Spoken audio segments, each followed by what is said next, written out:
이렇게 우리 교단에 뿌리인 교회에 와서 말씀을 전하게 되어서 너무 영광스럽게 생각하고요. 이렇게 불러주셔서 너무 감사드립니다. 국가적으로도 좀 어려움이 있고 우리 교회적으로도 사실 어려움이 있는데 그래서 좀 평안을 전하면서 인사할 겸해서 제가 찬양을 좀 먼저 부르도록 하겠습니다. 반주 안 하셔도 괜찮고요. 제가 그냥 부르도록 하겠습니다. 평안은 너에게 주노라.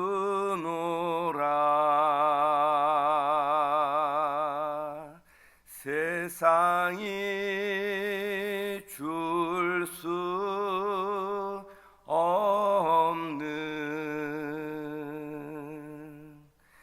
세상이 알 수도 없는 평안,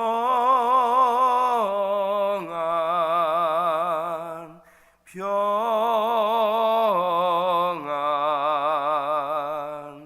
평안, 평안을 내게 주노라. 세상이 알 수도 없는 평안,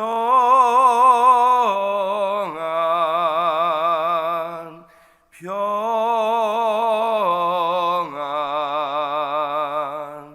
평안,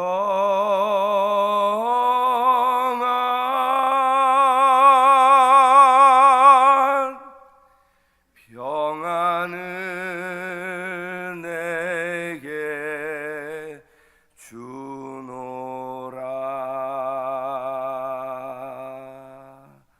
아멘.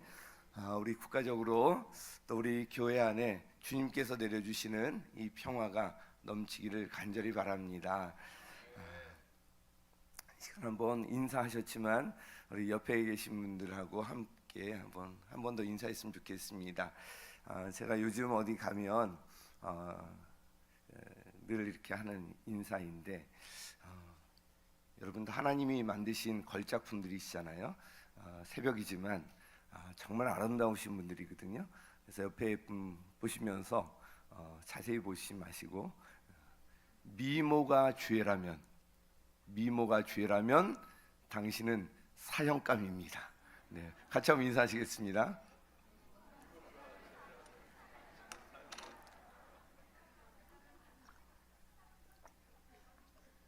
네, 엄청 축복하는 거예요.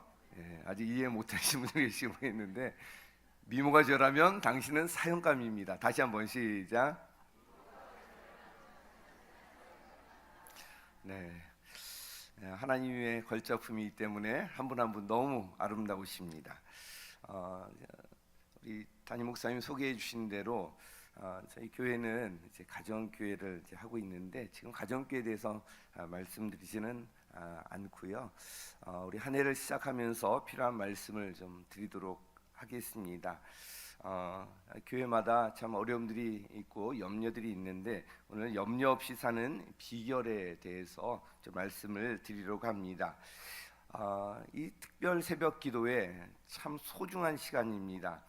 저는 이 기도의 능력, 기도의 기적을 믿습니다. 제가 경험한 것 중에서 이제 우리 옥수 교회와 관련하여서 좀 짧게 나누고 시작하도록 하겠습니다.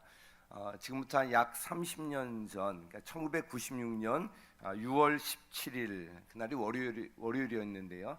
지금도 아주 생생하게 기억하고 있습니다. 옥수교회가 그때 이제 건축을 하고 있었는데, 건축 부실 공사로 종탑에 있던 벽돌 한 200장이 앞에 있는 큰 도로가로 다 무너져 내린 거예요.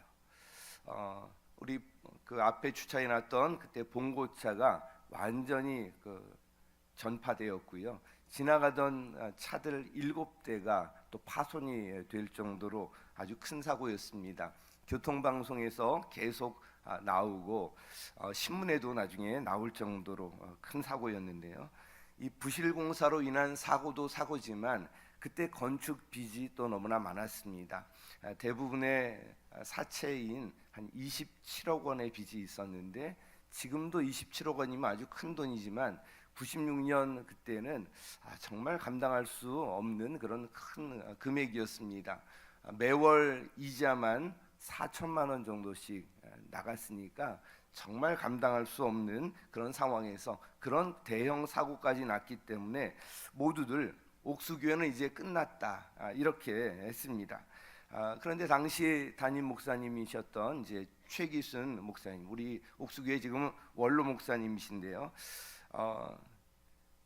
이 목사님께서 기도를 선포하시고 밤마다 강단에 나와서 기도하기 시작하셨습니다.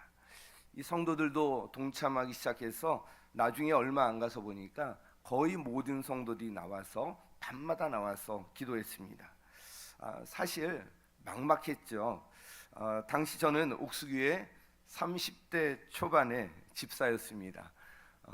지금 제가 이제 환갑이 막 넘었는데 그 당시에는 30대 초반 집사였고요. 제가 법을 원래 전공을 했기 때문에 비상대책위원회에 같이 이제 참여하게 되었고요. 건축회의까지 맡게 되었습니다. 몇 개월 동안 저도 밤마다 이 기도회에 같이 참여했는데 기도하러 나와서 너무 막막해서 그냥 울다가 가는 것이 기도에 참석하는 그런 일이었습니다. 도저히 뭐 해결의 그런 기미가 보이지 않고 너무나도 막막했습니다. 늘 기도하러 와서 하나님 어떡합니까? 하나님 어떡합니까? 이게 저의 기도의 거의 전부였던 것 같아요. 그런데 하나님께서 일하기 시작하셨습니다. 뭐 시간 관계상 일일이 다 말씀드릴 수는 없지만 그렇게 밤마다 나와서 기도한 지 5개월 만에 봉헌하는 기적이 일어났어요. 우리 교회에 누가 큰 금액을 헌금한 것도 아니었고요. 십시일반으로 또 금융기관에 대출을 하고 여러 가지 그런 참 쉽지 않은 그런 일들이었지만 하나하나 해결이 되어서 봉헌하는, 지금 돌아봐도 정말 기적이라는 단어가 딱 적합한 것 같습니다.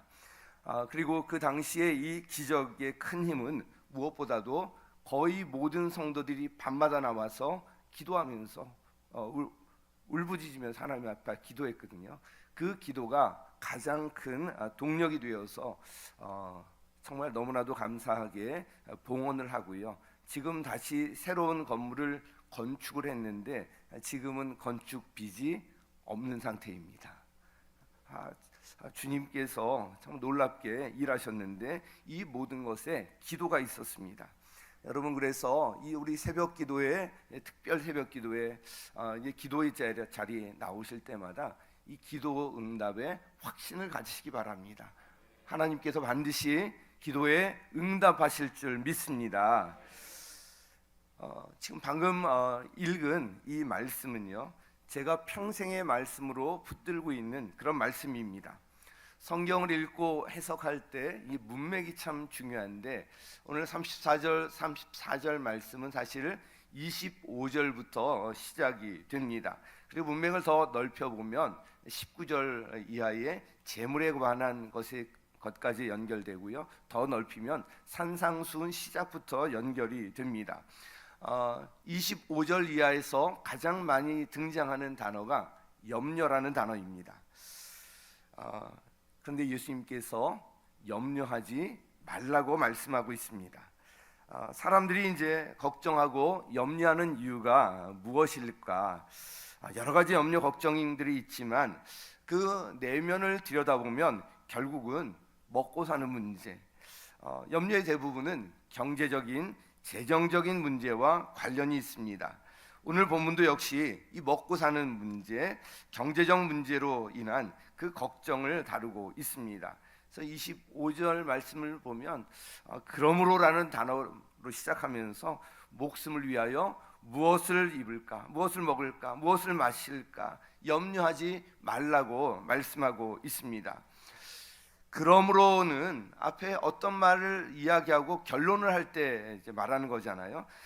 25절 앞에 나오는 내용의 결론인데요. 바로 19절 이하에 기록된 그 재물에 관한 말씀의 결론이 바로 25절, 걱정하지 말라는 거예요. 그래서 바로 앞에 나오는 그 말씀, 우리가 잘 아는 말씀인데요, 24절 말씀을 보면 이 두 주인을 섬기지 마라. 한 사람이 두 주인을 섬기지 못할 것이니 혹 이를 미워하고 저를 사랑하거나 혹 이를 중히 여기고 저를 경히 여김이라. 너희가 하나님과 재물을 겸하여 섬기지 못하느니라. 이 말씀을 알고 그러므로, 그러니까 이 재물에 대한 걱정, 먹고 사는 문제에 대한 걱정에 대한 이야기 쭉 하면서 그러나 염려하지 말라고 말씀하고 있습니다. 그런데 24절 이 말씀을 보면 비교하는 두 대상이 놀랍게도 하나님과 재물이에요. 하나님과 재물이 두 주인으로 비교되고 있습니다. 그 어떤 것도 감히 하나님과 비교될 수 없는데 오늘 본문에서는 재물이 그 자리를 넘보고 있는 것입니다. 무슨 이야기입니까? 그만큼 재물이 우리에게 주는 영향이 아주 대단하다는 것입니다. 그 재물이 하나님의 자리까지 차지하여서 주인 노릇을 할 수 있다는 거예요. 그러나 예수님께서 이 모든 것에서 염려하지 말라고 하면서 누가 주인인지 분명하게 말씀하고 있습니다. 염려에서 자유롭게 살기 위해서, 염려 없이 살기 위해서 어떻게 할 것인가? 2025년 새해에 정말 염려 없이 살기를 원하시는 줄 믿습니다. 자, 그러기 위해서 어떻게 할 것인가? 첫 번째로 목적과 수단을 혼동하지 말아야 돼요. 우리 같이 한번 해볼까요? 목적과 수단을 혼동하지 말아야 한다. 시작. 목적과 수단을 혼동하지 말아야 한다. 자, 우리가 살아가는데 재물, 즉 이 돈이 필요하잖아요. 그래서 돈을 벌기 위해서 직장 생활도 하고 또 사업도 하고 여기 계신 분들도 무슨 일이든지 하는 분들이 대부분일 것입니다. 당연히 우리는 열심히 일을 하면서 살아야 합니다. 그런데 문제는 뭐냐면 어느 순간 이 삶에 필요한 수단이, 돈은 수단이잖아요. 그런데 이것이 목적이 되어버린 것입니다. 하나님 나라를 주로 추구하면서 하나님의 영광이 우리 삶의 목적이 되어야 하는데 그런 것이 아니라 돈이 목적이 되어서 돈을 추구하며 살아가는 거예요. 하나님의 나라를 추구하며 사는 것이 아니라 돈을 추구하며 살아가고요. 하나님을 사랑하며 사는 것이 아니라 돈을 사랑하며 살아가고 있습니다. 하나님의 영광을 위해서 사는 것이 아니라 돈의 만족을 위해서 살아갑니다. 돈이 영적인 눈을 어둡게 해서 하나님을 보지 못하게 만들고요, 하나님의 자리에 앉아서 주인 노릇까지 할 수 있다는 것입니다. 삶의 수단이 되어야 할 돈이 목적이 되어서 주인 행세를 하기 때문에 하나님은 뒷전으로 밀려나고 있는 거예요. 삶의 수단이 되어야 할 돈이 목적이 되고요, 삶의 목적이 되어야 할 하나님이 재물을 얻기 위한 수단으로 주객이 전도되는 그런 삶을 살게 되는, 그러니까 이런 삶 속에서는 염려가 끊임없이 일어날 수밖에 없습니다. 재물에 대한 걱정을 하며 살아가게 되면 하나님은 뒷전이고요, 재물의 마음을 빼앗기게 됩니다. 그래서 예수님께서 먹을 것, 마실 것, 입을 것, 즉 생활 문제로 인해서 걱정하지 말라고 하고 있습니다. 돈 걱정이 앞서면 하나님은 늘 뒷전으로 밀리게 되어 있기 마련입니다. 그러므로 염려 없이 살기 위해서 무엇보다도 목적과 수단이 분명해야 되고요, 이것이 주객이 전도되면 안 된다는 것을 우리가 꼭 기억할 필요가 있습니다. 두 번째는요, 염려해도 소용없는 것을 가지고 염려하지 말아야 한다는 것입니다. 염려해도 소용없는 그런 것들이 많이 있습니다. 미국의 한 대학에서 염려란 무엇인가, 인간은 왜 염려하는가, 여기에 대해서 정밀하게 연구한 결과가 있습니다. 그 결과는 사람들이 염려하는 90%의 내용, 이것이 대부분 근거가 없다는 것입니다. 그리고 이미 지나가거나 도저히 일어날 수 없는 그런 일들을 가지고 걱정하고 염려한다는 것입니다. 단지 10%만이 염려할 수 있는 그런 대상인데요. 그 중에서도 진짜 발생할 확률이 있는 내용은 고작 3%에 불과하다고 합니다. 이 연구를 통해서 우리가 알 수 있는 것은 우리가 염려하는 97% 정도는 염려할 필요가 없는 내용이라는 것입니다. 우리는 겨우 이 3% 때문에 이 100%의 그런 염려를 하면서 고생하고 있다는 것입니다. 즉 우리가 염려하고 걱정하는 대부분은 우리가 염려하지 않아도 될 것들을, 그런 것들을 붙들고 씨름하고 그러고 있다는 것입니다. 오늘 본문 27절 말씀도 보면 너희 중에 누가 염려함으로 그 길을 한 자라도 더할 수 있겠느냐. 염려한다고 한 자라도 그 길을 더할 수 있느냐. 또 세번역 성경에 보면 수명을 더 늘릴 수가 있겠느냐. 뭐 이렇게 이야기하고 있습니다. 이 걱정이 많은 분들이 계시는데요. 이 자리에도 나는 참 유독 좀 걱정이 많다 이런 분들이 계실 텐데 제가 한 가지 팁을 말씀드리도록 하겠습니다. 나는 좀 염려가 많다, 늘 걱정이 많다 이런 분들은 염려하는 요일과 시간을 정하시기 바랍니다. 그래서 나는 혹시 염려할 그런 거리가 생기면 그냥 적어놓는 거예요. 그리고 예를 들어서 목요일 저녁 7시부터 8시까지 요 시간에 1시간 동안 집중적으로 염려한다. 그럼 적어놨다가 그 시간에 다 한번 꺼내보는 거예요. 그러면서 그 분류를 하는 거예요. 뭐냐면 내가 염려한다고 걱정한다고 해도 소용없는 것 무엇인가 한쪽에 적고요. 내가 좀 염려하고 좀 노력하면 좀 바뀔 수 있는 것, 그거는 또 이제 한편에 적고, 그 분류해서 내가 염려해도 소용없는 것들은 어떻게 해야 돼요? 기도 제목으로 삼는 거예요. 일주일 동안 기도 제목으로 삼고요. 내가 좀 염려하고 노력해서 할 수 있는 것들은 한번 최선을 다해서 해보는 거예요. 그래서 내가 염려가 너무 많다 이런 분들은 염려하는, 걱정하는 요일과 시간 이걸 정하시고 그때 다 밀어놨다가 한꺼번에 하시는 거예요.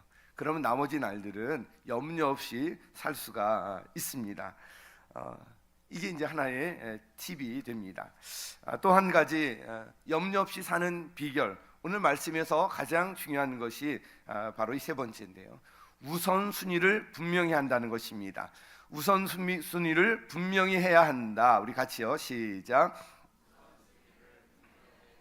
네, 우선순위를 분명히 해야 하는 것입니다. 여기 32절 말씀을 보면 이는 다 이방인들이 구하는 것이라 너희 하나님 아버지께서 이 모든 것이 너희에게 있어야 할 줄을 아시느니라. 하나님께서 우리가 살아가는 데 필요한 먹을 것, 마실 것, 입을 것, 우리 생활에 필요한 것들을 모르시는 게 아니에요. 다 아신다는 것입니다. 자, 아시는 하나님께서 얼마든지 다 채워주실 수 있다는 거예요. 문제는 뭐냐면 우선순위가 중요한 거예요. 우선순위. 먼저 구할 것이 뭐예요? 그의 나라와 그의 의. 하나님의 나라와 의를 먼저 구할 때 하나님께서 우리에게 필요한 것을 아시는 하나님께서 우리가 먹을 것, 마실 것, 입을 것, 우리 살아가는 데 필요한 것을 어떻게 해요? 더하여 주신다고요. 더하여 주신다. 이 순서가 아주 중요합니다. 33절 말씀이 오늘 본문의 이제 핵심이라고 할 수가 있는데요. 그런즉 너희는 먼저 그의 나라와 그의 의를 구하라. 그의 나라와 그의 의를 먼저 구하라고 말씀하고 있습니다. 우리는 흔히 하나님을 주님이라고 하잖아요. 주님, 바로 나의 주인이라는 거예요. 그런데 실제로 살아가면서는 하나님이 주인이 아니라 내가 주인이 되어서 살아가는 모습을 볼 수가 있습니다. 하나님의 필요보다 나의 필요가 우선하는 삶을 사는 거예요. 정말 하나님이 나의 주님이시라면 주인, 내가 하나님의 종이라는 거잖아요. 종은 주인의 필요를 위해서 존재하는 것인데 하나님의 필요가 나의 필요보다 우선하는 삶을 살아야 할 텐데 나의 필요가 늘 먼저예요. 그리고 하나님을 거기에 수단으로 끌어들이고 있어요. 내가 이거 필요하니까 하나님 이거 도와주세요. 내가 이거 해야 되니까 하나님 이것을 좀 도와주세요. 채워주세요. 이런 식으로 우리가 늘 또 기도하면서 신앙생활 해나가고 있는데, 더 중요한 건 뭐냐면 하나님의 나라입니다. 결국은 우리가 꿈꾸는 것은 하나님의 나라인데요, 그 하나님의 나라에 우리가 동참하고 참여하고 있는 거예요. 이 순서가 아주 중요한 것입니다. 하나님을 정말 주인으로 우리가 인정한다면 우리의 삶의 우선순위가 아주 분명해집니다. 먼저 내가 무엇을 구하며 살아야 할지가 아주 명확해집니다. 하나님의 나라는 한마디로 말하면 하나님이 다스리시는 나라, 하나님의 통치, 하나님의 다스림, 이것이 핵심입니다. 하나님께서 주인 되어서 다스리시는 나라가 바로 이 하나님의 나라입니다. 좀 더 풀어서 말씀을 드리면, 하나님이 원하시는 곳에서 하나님이 원하시는 일을 하나님의 방법대로 하며 살아가는 것, 이것이 하나님의 나라를 추구하며 살아가는 것입니다. 내가 원하는 곳이 아니라 하나님이 원하시는 곳에서, 내가 원하는 일이 아니라 하나님이 원하시는 일을, 나의 어떤 인간적인 방법이 아니라 하나님의 방법대로 하며 살아가는 것, 이것이 바로 하나님의 나라를 추구하며 살아가는 모습이고요, 하나님을 주인으로 모시고 살아가는 삶의 모습입니다.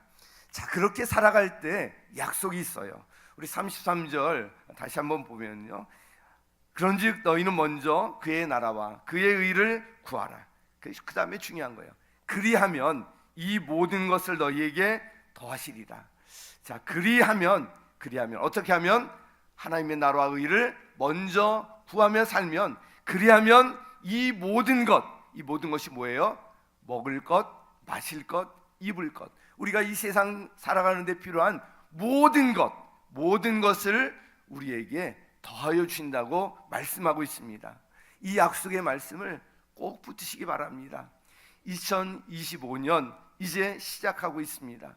세겹줄 우리 새해 특별 새벽 기도회 오늘이 마지막 날인데요, 아마 그동안의 말씀들 종합하면 바로 이 말씀일 것 같아요.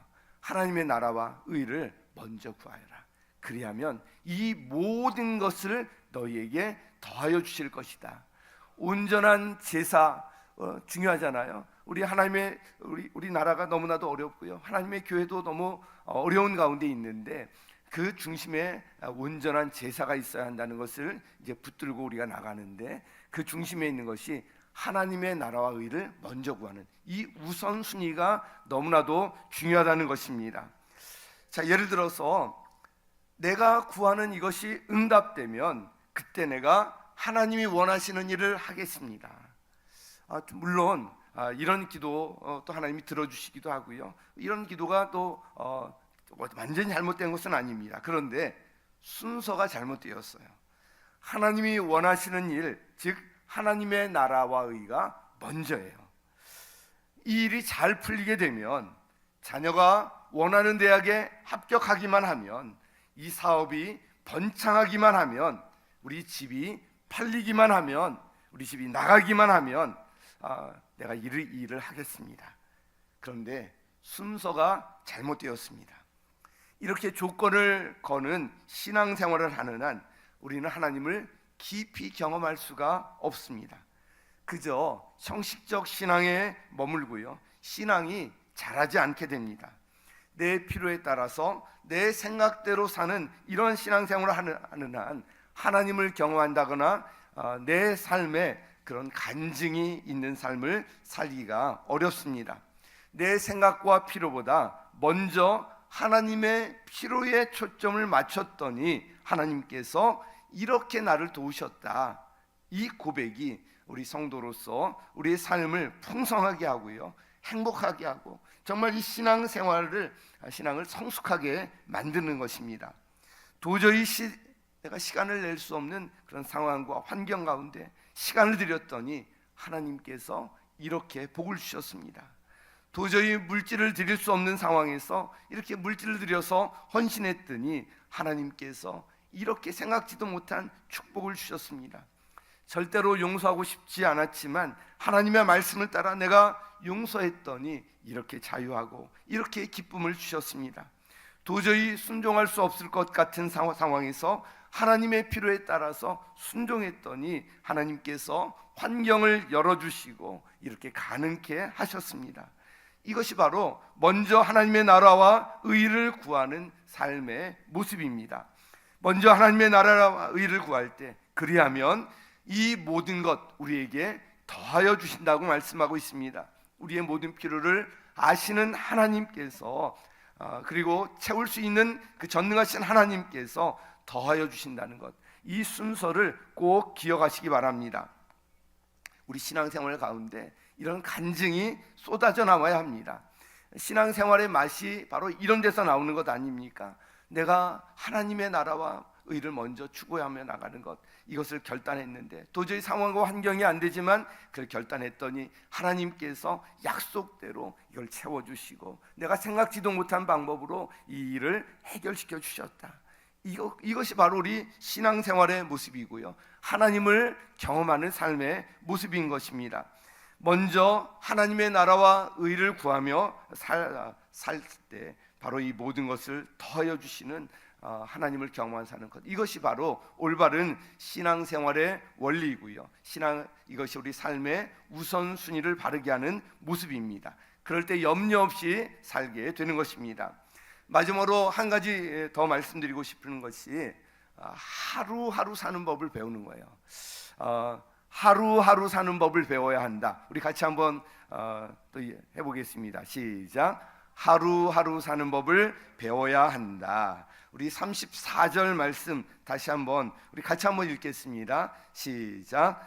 그러므로 내일을 위하여 염려하지 말라. 내일 일은 내일이 염려할 것이요 한날의 괴로움은 그날로 족하니라. 아멘. 내일 일은 누구에게 달려 있습니까? 누구에게요? 정말 그렇게 믿으십니까? 장래의 주관자는 하나님이세요. 그러니까 내일 일을 가지고 내가 염려한다고 변하는 게 없어요. 나는 오늘 기도할 뿐이지 내일 일의 주관자는 하나님이신 것입니다. 하나님께서 우리의 내일, 우리의 장래를 주관하시는 거예요. 그래서 내일 걱정은 내일이 맡아서 하는 것인데 그것을 오늘 끌어들여와서 걱정하지 말라는 것입니다. 장래는 전적으로 하나님 손에 달려있기 때문에 내일 일은 내일의 주인이신 하나님께 온전히 맡기라는 것입니다. 그러므로 하나님을 믿는 우리가 할 일은 내일 일을 주님께 맡기고요, 오늘 하루를 정말 복되게 살아가는 것입니다. 오늘 여러분에게 주신 하나님의 은혜와 축복이 있습니다. 오늘 주신 축복을 감사하며 오늘 주신 축복을 누리며 사는 거예요. 오늘이라는 이 하루는 너무나도 소중합니다. 내일을 걱정하면서 오늘 주신 복까지 우리가 누리지 못한다면 얼마나 참 불행한 일입니까? 또한 우리에게 하나님께서 맡겨주신 일들이 있습니다. 우리 생업이 있고 또 하나님께서 교회 사역 맡겨주신 이런 일들이 있습니다. 오늘이 지나가면 다시 오늘은 오지 않습니다. 내일을 걱정을 하면서 오늘 나에게 맡겨주신 일들 아무것도 하지 못한다면 얼마나 우리에게 손해이겠습니까? 그러므로 오늘 나에게 맡겨주신 이 하루는 너무나도 소중합니다. 내일에 대한 염려와 걱정으로 오늘을 낭비하면서 헛되이 보내는 것 너무나도 안타까운 일입니다. 그래서 오늘 주신 축복 오늘 누리고요, 오늘 주신 감사 오늘 감사하고, 우리에게 주님께서 맡겨주신 일이 있다면 그 사명 오늘 최선을 다해서 충성하는 것입니다. 오늘 내게 맡겨진 사명에 충실하고 주님께서 오늘 내게 주시는 축복에 감사하며 살아가는 사람은 그렇게 살아갈 때 내일이 기대가 돼요. 내일이 기대가 돼요. 자, 올해 2025년 이렇게 살아갈 때 하루하루 기대하면서 살아갈 수가 있습니다. 내일의 주인이 바로 하나님이심을 인정하는 삶의 모습이 이런 모습이기 때문에 그렇습니다. 말씀을 맺겠습니다. 사랑하는 우리 순복음교회 성도 여러분, 우리 순복음교회는 자부심이 있습니다. 우리 교단의 뿌리인 교회예요. 모든 교회가 주목하고요, 여기에 오면서도 이 자체로 너무나도 영광스러운 마음이 막 드는 것입니다. 오늘 염려 없이 사는 비결이라는 제목으로 말씀을 전했는데 2025년 새해에는 정말 모든 염려, 걱정에서 자유하시기 바랍니다. 믿음으로 먼저 하나님의 나라와 의를 구하시기 바랍니다. 그리고 오늘 주신 축복 오늘 누리고요, 오늘 주신 사명 오늘 감당하시기 바랍니다. 그러면서 내일을 기대하는, 오늘보다 내일이 낫고 내일보다 그 다음 날이 낫고 하루하루 기대가 넘치는 삶을 살아가시를 간절히 바랍니다. 이렇게 하나님의 나라와 의를 구하면서 우선순위를 바로 세우며 나갈 때 하나님께서 우리에게 필요한 모든 것을 아시는 하나님께서 우리에게 더하여 주실 것입니다. 이런 더하여 주시는 은혜와 축복이 순복음교회 그리고 순복음교회 모든 성도님들의 삶의 모든 현장 가운데 차고 넘치게 되기를 예수님의 이름으로 간절히 축원합니다. 이 시간 한번 기도하는 시간을 갖도록 하겠습니다. 한번 눈을 감으시고요, 오늘 말씀을 기억하면서 나에게 주시는 어떤 말씀 한번 기억하시기 바랍니다. 하나님의 나라와 의를 먼저 구하라고 했는데 혹시 먹고 사는 일 이것 때문에 우선순위를 주객이 전도되진 않았는지 한번 돌아보시고요, 이걸 바로 할 때 우리에게 필요한 것을 다 더하여 주시는 그 주님께서 약속하셨습니다. 이 더하여 주실 것을 가지고 내가 이것 때문에 끙끙대진 않는지 하나님 앞에 한번 우리 자신을 돌아보면서 좀 결단하는 시간이 되었으면 좋겠는데 제가 한번 기도해 드리도록 하겠습니다. 2025년 마음의 결단과 소원을 가지시고 이 시간 제가 기도할 때 아멘으로 그렇게 화답하시면 되겠습니다. 하나님 아버지, 2025년 새해 또 우리에게 이렇게 주신 것 감사합니다. 이제 2025년 시작하면서 오늘 이 마태복음 6장 33절 34절 말씀을 붙들고 나갑니다. 하나님의 나라와 의를 먼저 구하며 나갈 때, 그리하면 우리를 필요를 아시는 하나님께서 우리에게 필요한 모든 것을 더하여 주신다고 약속하셨습니다. 이 약속의 말씀을 붙들고 나갑니다. 지금 나라가 어렵고 우리 삶이 어렵고 우리 교회적으로도 여러 가지 어려움들이 있지만 이 모든 것 내일의 주인이신 주님께 다 맡겨드립니다. 그리고 오늘 하루 정말 소중히 살아가겠습니다. 하나님께서 주신 축복 오늘 감사하며 오늘 누리며 살아가겠습니다. 하나님께서 맡겨주신 사명들, 일들 오늘 정말 충성하며 최선을 다하겠습니다. 하루하루 이렇게 살아갈 때 이제 기대하는 그런 하루하루가 될 수 있도록 인도하여 주시고, 오늘보다 내일이 낫고 내일보다 그 다음 날이 낫고 하루하루 기대가 넘치는 풍성한 은혜 가운데 살아갈 수 있도록 주여 함께하여 주시옵소서. 그 결단을 기뻐 받아주시고 하나님께서 예비하신 놀라우신 은혜 우리 2025년 한 해 동안에 순복음교회 넘치도록 부어 주시옵소서. 우리의 삶의 모든 현장 가운데 하나님께서 더하여 주시는 은혜가 넘치는 하나 되게 하여 주시옵소서. 이런 간증이 끊이지 않게 하여 주시고 풍성하게 하여 주시고 우리 만날 때마다 하나님께서 이렇게 도와주셨어, 이렇게 더하여 주셨어, 정말 생각지도 못한 이런 놀라운 은혜로 하나님 함께 하여 주셔서 이런 은혜와 간증이 우리 송금교회 모든 성도님들의 삶 가운데 넘치게 하여 주시옵소서. 기대하며 예수 그리스도의 이름으로 간절히 기도하옵나이다. 아멘.